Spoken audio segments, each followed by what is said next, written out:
Hey everyone, so I'm back with another video.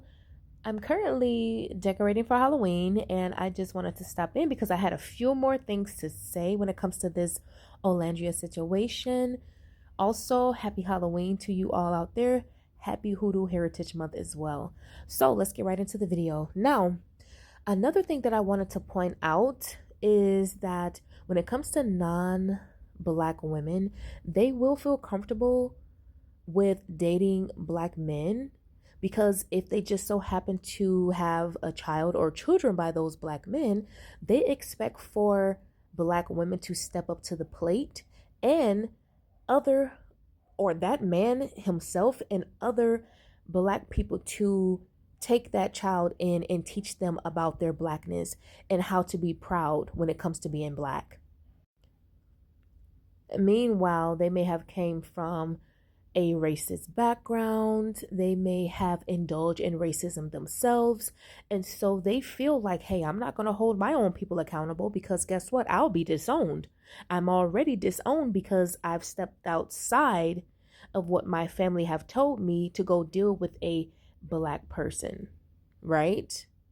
So they already feel, especially if they come from a background where they or yes, they're upset with their parents or their family members. And so they will spite their own families by way of dating outside their race.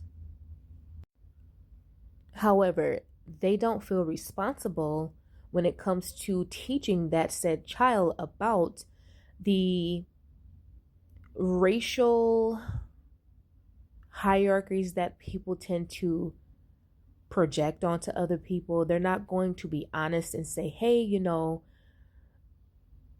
I come from this background and your dad come from that type of background, because most likely these women are also self-hating. When it comes to Black men who date non-Black women, we already know that 9 times out of 10 they're self-hating, right? And so they spend so much time talking about said Black women who have nothing to do with neither one of them. And they also will teach that same rhetoric to their children. And so this is why you have some biracial people or mixed people to have this disdain when it comes to Black women, because they're not teaching them to actually love themselves. They're teaching them about what they don't like or what they shouldn't like. And this is why they tend to go against themselves as well. Because it's like, okay, yes, if I am a biracial person with a non-Black parent and a Black parent, then yes, you should be learning how to see like both sides, right? But they're not doing that, especially when it comes to Black men. Like, come on.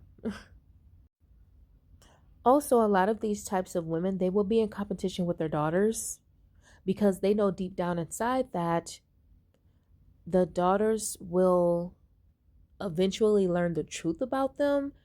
And so they try to hurry up and position themselves to be like the victim, or like, oh, I didn't know what I was doing back then. I was so young. But in reality, they are, they're hateful and they're full of racism as well.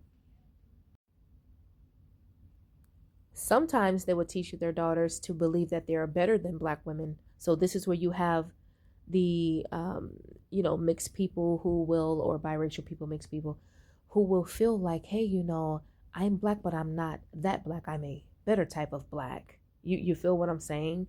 So these types of people, just in general, when it comes to the women and the men and their children, they just have so many different complexes going on. They walk around with chips on their shoulders.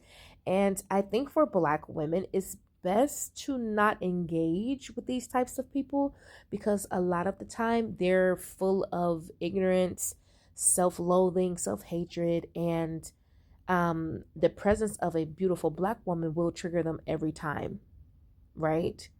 Unless they have done like a lot of work. But even then, these people, they never really learn.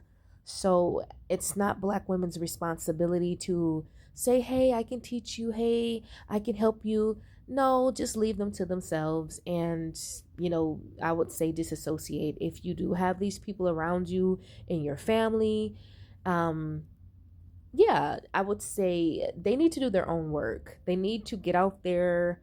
They need to go learn, go do research, and if anything, hold their own people accountable when it comes to this. Because a lot of the time they love to deflect, right? They love to, well, what about this and what about that? It's like they can tell you everything about you, but once you start to call out things about them, they have an excuse. You know what I'm saying? So, as a black woman, you don't even have to engage because in reality, it's not even your issue, right? So, that's all I have to say. You guys, I have one more point to make. I know. So, this is going to be a really important one to understand. When you are a black woman and you come across other black women, and I would just say this because, from what I've been seeing online, it typically tends to be non American black women. But okay. So, when you see these women defending racist non-black women, that is because they're trying to get accepted into that particular group because they're trying to get close to that man. And 9 times out of 10, they are planning on having biracial children, right? So they're going to side with those types of women to get closer to the men in that community. Mm-hmm. It's sort of like how you have non-black women who would get close to black women just to get to black men. It's like the same thing, right? But see, here's the thing. Black men, they're going to always throw black women underneath the bus. So those women don't even have to use black women to get to black men. Whereas other men are not going to throw their women underneath the bus. So the women have to get to those women first and then get to the man. See how that works? I hope this video helps, guys. Take care.